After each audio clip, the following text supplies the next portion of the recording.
खबरदार अगर तू दरवाजे से निकली, आला हजरत इमाम अहले सुन्नत मुजद्दिद दीन मिल्लत मेरे आला हजरत से किसी ने पूछा था कि हजरत जी बीबी नात पढ़ सकती है? फतावा रज़विया की 14वीं जिल्द, बीबी मिलाद पढ़ सकती है? मिलाद।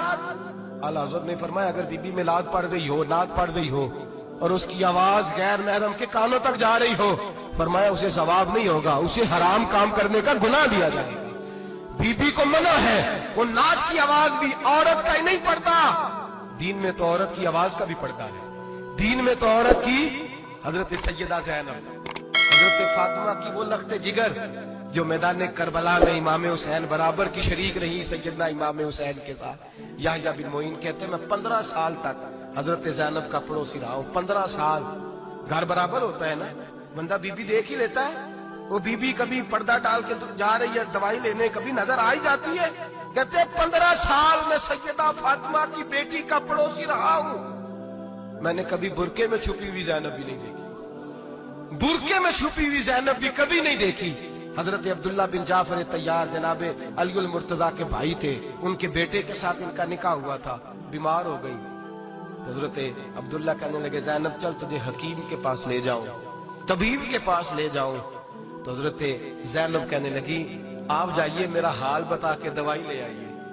तो हजरत अब्दुल्ला जाफर तैयार कहने लगे शरीयत में गुंजाइश है डॉक्टर के पास जाने, हकीम के पास जाने की गुंजाइश है, तू चलती क्यों नहीं? तो हजरत ज़ैनब कहने लगी शरीयत में गुंजाइश तो है, पर अब्दुल्ला मेरी मजबूरी ये है कि मैं फातिमा की बेटी हूं। शरीयत में गुंजाइश तो है पर मेरी मजबूरी ये है कि मैं हुसैन की बहन हूं। शरीयत में गुंजाइश है पर मैं हसन की बहन हूं। शरीयत में बड़ी गुंजाइश है पर लोग मुझे मोहम्मद अरबी की नवासी कहते हैं। गुंजाइश तो है पर मैं नहीं ना निकल सकती, इसलिए कि जितना कोई अपने आप को दीन के करीब जानता है उतना उसके पैरों में शरीयत की जंजीरें ज्यादा होती हैं। तो जनाब सैयदना अब्दुल्ला कहने लगे अगर तू पर्दा कर गई, अगर तू चली गई, तो फरमाने लगे ये तो अल्लाह की मशीयत है, तू दवाई ला दे ताकि मैं खा लूं, और अगर मैं चली गई तो मैं अपनी माँ से जाके कहूंगी कि अम्मा सारी तकलीफें मैंने छाती पे बर्दाश्त की हैं पर मैंने तेरे पर्दे पर आंच नहीं आने दी। मेरे भाई ये उसवा नूर है, ये उसवा हसना है, ये हमें सिखाया जा रहा है। मेरे हबीब करीम की बीवियों का ये हाल था, बीवियों का अपने घर के आंगन में हजरत आयशा सिद्दीका, हजरत सौदा जनाब हफ्सा अपने सेल में जब बैठती थी ना तो दीवार की तरफ मुंह करके बैठती थी, दीवार के साथ लग के दीवार की तरफ।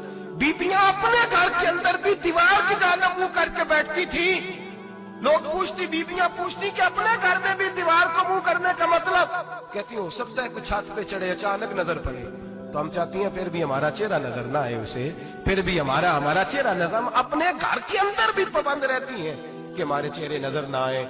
खुदा रा बड़े पैसे जिंदगी में लुटाए हैं, 1000 1500 बुरके पे भी खर्च करो, वो घर ले जाओ, वो अम्मा को भी दो, बहन को भी दो, बीवी को भी दो, उसको कोई ये पहन ले। इसलिए कि जब तो हजरत फातिमा के तरीके का पर्दा करेगी तो तेरे आंगन में सैयदा ज़ैनब की तरह की बेटियां पैदा होंगी, वो उस सुन्नत पे चलने वाली बेटियां तेरे आंगन में आएंगी। खुदारा मेरे भाई आज ये नियत करो, ये इरादा करो और अपने घरों को पर्दे का पाबंद बनाओ। अगर एक बेटी पर्दादार हो गई तो कई खानदान पर्दादार हो जाएंगे, अगर एक बेटी पर्दादार हो गई तो कई घराने संवरेंगे, कई जगह पे नूर फैलेगा। ऐ अर्श के मालिक, ऐ मेरे महबूब के खुदा, तुझे वास्ता है मेरे महबूब की बीवियों का और तुझे सदका हुजूर की शहजादियों का। ऐ अल्लाह इतना करम बरसा, इतनी रहमत बरसा कि मेरे वतन की बेटियां और मेरे वतन की माएं बहनें बच्चियां ये समझ जाएं कि हमारी निजात सिर्फ हजरत फातिमा के बुरके में है, हजरत आयशा के पर्दे में है, सैयदा खदीजतुल कुबरा के हिजाब में है। अल्लाह करे ये समझ जाए और ये जब भी सजदा करें तुझसे हयाई मांगे, ये तुझसे जब भी सजदा करें ये तुझसे अपने लिए चादर ततहीर और पर्दा तनवीर मांगे। अल्लाह करे मुझ बेअमल की मुंह से निकले हुए लफ्ज किसी के दिल में तासीर बन के उतरे और फिर दुनिया के अंदर ये रिवाज आम हो कि हर कोई पर्दा करे, हर कोई बापर्दा हो जाए। ऐ अल्लाह तू तासीर नाजिल फरमा, ऐ अल्लाह तू अमल की दौलत नाजिल फरमा, ऐ अल्लाह हमारी बेटियों को इज्जत की चादर अता फरमा, हमेशा मिदहत खैरुल अनाम में गुजरे। दुआ है ये उम्र दरूद सलाम में गुजरे। आखिर